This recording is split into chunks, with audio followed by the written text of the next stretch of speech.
Dengue ও chikungunya প্রতিরোধে চসিকের বিশেষ অভিযান।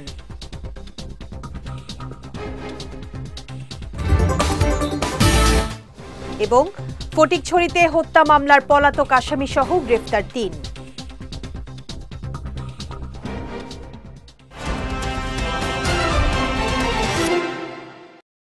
আসসালামু আলাইকুম।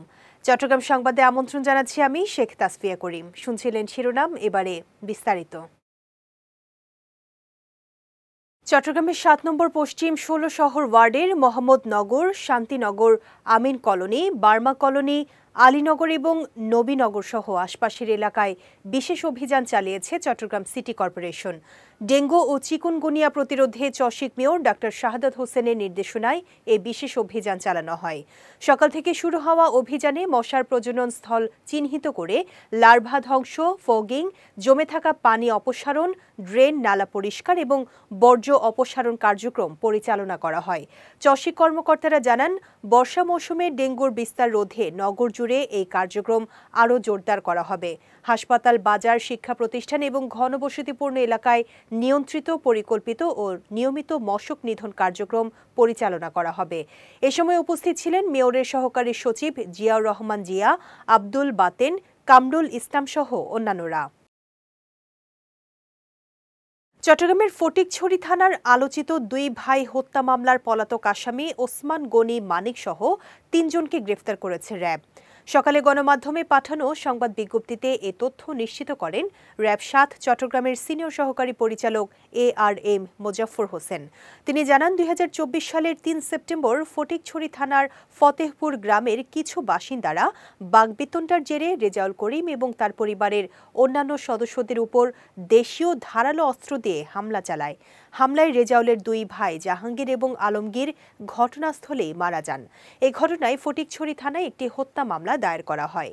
এই মামলার প্রেক্ষিতেই হাটহাজারী থানা এলাকায় গতকাল অভিযান চালিয়ে আসামি ওসমান গনি মানিককে গ্রেফতার করে র্যাব। পরে গ্রেফতারকৃতের দেয়া তথ্য মতে হাটহাজারী থানার কোরিয়ার দিঘি এলাকা থেকে মোহাম্মদ হারুন ও আনোয়ার পাশা বকুলকে গ্রেফতার করা হয়। পরে তাদের ফটিকছড়ি থানায় হস্তান্তর করে র্যাব। তারুণ্য নির্ভর নতুন বাংলাদেশ গঠনে কক্সবাজারে এসো দেশ বদলাই, পৃথিবী বদলাই শীর্ষক আলোচনা সভা অনুষ্ঠিত হয়েছে। সকালে জেলা প্রশাসকের কার্যালয়ের সম্মেলন কক্ষে জেলা প্রশাসন ও জেলা তথ্য অফিসের উদ্যোগে এই সভা অনুষ্ঠিত হয়। এতে প্রধান অতিথি ছিলেন জেলা প্রশাসক মোহাম্মদ আব্দুল মান্নান।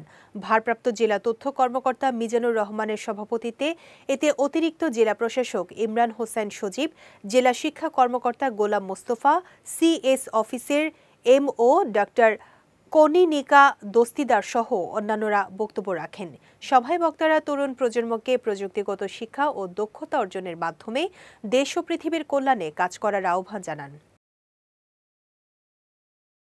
কক্সবাজারের টেকনাফ ব্যাটালিয়ন ২ বিজিবির পৃথক অভিযানে ইয়াবা ও মদসহ ২ পাচারকারীকে আটক করা হয়েছে। গতকাল উপজেলার নাফ নদী সংলগ্ন জিন্না খালে পরিচালিত অভিযানে মিয়ানমার থেকে আগত মাদক পাচারকারী চক্রের একজন সদস্যকে আটক করা হয়। এ সময় তার ব্যাগ থেকে ৫০,০০০ পিস ইয়াবা জব্দ করে বিজিবি। তবে চক্রের অপর ২ সদস্য নৌকা নিয়ে মিয়ানমারে পালিয়ে যায়। অন্যদিকে দমদময়া চেকপোস্টে নিয়মিত তল্লাশি অভিযান পরিচালনা করে ২০ লিটার চোলাই মদসহ একজনকে আটক করে বিজিবি। পরে আটককৃতদের সংশ্লিষ্ট থানায় হস্তান্তর করা হয়। এসব তথ্য নিশ্চিত করে সকালে টেকনাফ ব্যাটালিয়ন ২ বিজিবির লেফটেন্যান্ট কর্নেল আশিকুর রহমান জানান, গত ১৬৮ ঘণ্টায় মোট ৮টি অভিযান চালিয়ে ৪,৯১,৯২০ পিস ইয়াবা, ২০ লিটার চোলাই মদ জব্দসহ ১২ জন আসামিকে আটক করা হয়েছে। আসন্ন নির্বাচন সামনে রেখে সাতকানিয়া উপজেলায় বিভিন্ন স্থানে রোহিঙ্গাদের আনাগোনা বেড়ে গেছে। তবে এতে নেই প্রশাসনের কোনো নজর। ফলে বৃদ্ধি পেয়েছে ডাকাতি, ইয়াবা ব্যবসা, হত্যাসহ বিভিন্ন অপকর্ম। স্থানীয়দের আশঙ্কা, দ্রুত সময়ের মধ্যে এসব রোহিঙ্গাদের বিরুদ্ধে প্রশাসন কোনো পদক্ষেপ না নিলে আগামী নির্বাচনে বিভিন্ন অপকর্মের সঙ্গে জড়িয়ে পড়বে তারা। তারা আরও জানায়, সাতকানিয়ার সদেহা ইউনিয়নের হরিণতোয়া, মাহালিয়া, জঙ্গল, সদাহা সহ বিভিন্ন এলাকায় এসব অবৈধ রোহিঙ্গারা বসবাস করছেন। চট্টগ্রামে পৃথক অভিযানে ডাকাতি মামলার ২ আসামিকে গ্রেফতার করেছে র্যাব। দুপুরে এক সংবাদ বিজ্ঞপ্তিতে এ তথ্য নিশ্চিত করেন র্যাব ৭ চট্টগ্রামের সিনিয়র সহকারী পরিচালক ARM মোজাফফর হোসেন।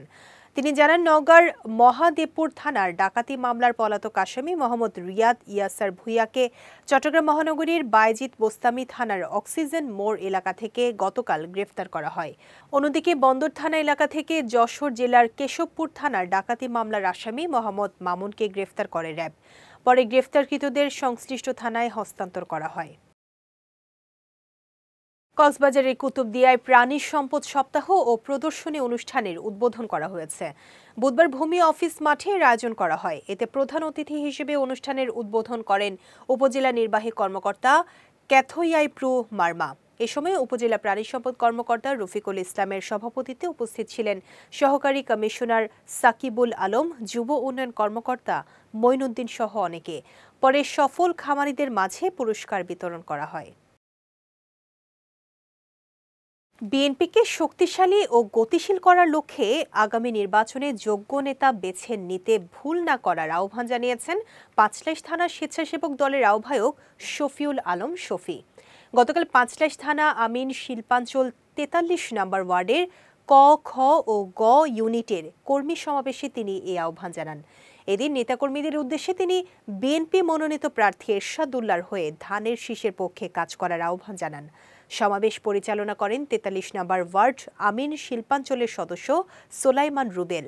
সমাবেশে বিএনপির নেতাকর্মী ছাড়াও স্থানীয়রা উপস্থিত ছিলেন। আসন্ন ত্রয়োদশ সংসদ নির্বাচনকে সামনে রেখে ১৯ নম্বর বাকলিয়া ওয়ার্ডে গণসংযোগ করেছেন দক্ষিণ জেলা বিএনপির সাবেক আহ্বায়ক আবু সুফিয়ান।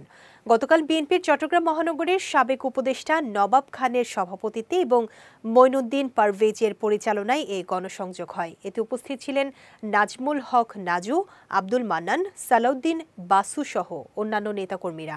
গণসংযোগটি বাকুলিয়া তুলাতুলি ব্রিজ থেকে শুরু হয়ে এলাকার বিভিন্ন গুরুত্বপূর্ণ সড়ক প্রদক্ষিণ করে মিয়া খান সওদাগর পুলে এসে শেষ হয়। বিএনপি চেয়ারপারসন বেগম খালেদা জিয়ার দ্রুত সুস্থতা কামনায় রাউজান উপজেলার ডাবুয়া ইউনিয়ন বিএনপি ও অঙ্গ সংগঠনের উদ্যোগে দোয়া ও মিলাদ মাহফিল অনুষ্ঠিত হয়েছে। গতকাল বিকেলে আয়োজিত এই কর্মসূচিতে উপস্থিত ছিলেন ডাবুয়া তারাচরণ শ্যামাচরণ উচ্চ বিদ্যালয়ের সভাপতি মোহাম্মদ কামাল মিয়া, বিএনপি নেতা মোহাম্মদ এরশাদ চৌধুরী, সাবেক চেয়ারম্যান দিদারুল আলম, ইউনিয়ন বিএনপির সাবেক সাধারণ সম্পাদক মোহাম্মদ বদিউল আলম তালুকদার সহ অনেকে। পরে খালেদা জিয়ার সুস্থতা ও দীর্ঘায়ু কামনা করে দোয়া করে তবারুক বিতরণ করা হয়। রাউজান পৌরসভার ২ ও ৩ নম্বর ওয়ার্ডে বিএনপি চেয়ারপারসন বেগম খালেদা জিয়ার রোগ মুক্তি ও দ্রুত সুস্থতা কামনায় মিলাদ ও দোয়া মাহফিল অনুষ্ঠিত হয়েছে। গতকাল সন্ধ্যায় বিএনপি ও অঙ্গ সংগঠনের উদ্যোগে এই দোয়া মাহফিলের আয়োজন করা হয়। মাহফিলে উপস্থিত ছিলেন চট্টগ্রাম উত্তর জেলা যুবদলের সাবেক সভাপতি মোজাম্মেল হক, পৌরসভা বিএনপি নেতা মোহাম্মদ হোসেন চৌধুরী, জাকির হোসেন চৌধুরী, কামরুল হাসান কোচি সহ অনেকে। মাহফিল পরিচালনা করেন পৌরসভা যুবদলের যুগ্ম আহ্বায়ক শাহিদুল হাসান সুমন এবং স্বেচ্ছাসেবক দলের নেতা জীবন খন্দকার। মিলাদ ও দোয়া মাহফিলে দেশের গণতন্ত্র, শান্তি, সমৃদ্ধি এবং বেগম জিয়ার দ্রুত রোগ মুক্তি কামনা করা হয়। চট্টগ্রাম নগরীর জনবহুল এলাকা ১৭ নম্বর ওয়ার্ড পশ্চিম বাকুলিয়া খালপাড় বায়তুল মামুর জামে মসজিদ, কবরস্থান ও স্থানীয়দের চলাচলের রাস্তায় রসুলবাগ সমাজ কল্যাণ পরিষদ কর্তৃক ডাস্টবিন স্থাপনের প্রতিবাদে মানববন্ধন করেছে গ্রিন সিটি হাউজিং সোসাইটি ও স্থানীয়রা। গতকাল বিকেলে আয়োজিত মানববন্ধনে বক্তব্য রাখেন accord green village flat owners অ্যাসোসিয়েশনের সভাপতি মোহাম্মদ এরশাদুল্লাহ, প্রফেসর নুরুল্লাহ, মোহাম্মদ আলম খান, ইসমাইল জসিম, নাজিমউদ্দিন, ইসমাইল ইমন সহ অনেকে। মানববন্ধনে বক্তারা অভিযোগ করে বলেন, চসিকের নিষেধাজ্ঞা অমান্য করে রসুলবাগ সমাজ কল্যাণ পরিষদ জায়গাটিকে ডাস্টবিনে রূপান্তর করেছে। এতে স্থানীয়দের চলাচলে দুর্ভোগ সৃষ্টি হচ্ছে। এ সময় তারা এই কর্মকাণ্ডের সঙ্গে জড়িতদের বিরুদ্ধে ব্যবস্থা নিতে চসিক মেয়রের প্রতি আহ্বান জানান। আওয়ামী লীগের চিহ্নিত দোসর চাঁদাবাজ ফাল্গুনী হিজরা ও তার সহযোগীদের গ্রেফতারের দাবিতে সংবাদ সম্মেলন করেছে চট্টগ্রাম মহানগরের তৃতীয় লিঙ্গের জনগোষ্ঠীরা।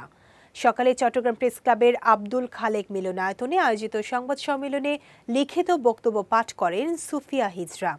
এ সময় ইলু, শিমলা, সাথী সহ অন্যান্যরা উপস্থিত ছিলেন। সংবাদ সম্মেলনে বক্তারা জুলাই গণঅভ্যুত্থানে সংগঠিত হত্যাকাণ্ডে ফাল্গুনী হিজড়ার ইন্ধন ছিল বলেও অভিযোগ করেন। চট্টগ্রাম সংবাদ শেষ করার আগে শিরোনামগুলো দেখে নিচ্ছি আরও একবার।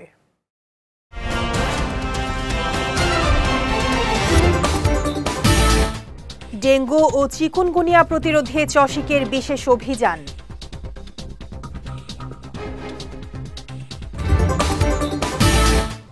এবং ফটিকছড়িতে হত্যা মামলার পলাতক আসামি সহ গ্রেফতার ৩।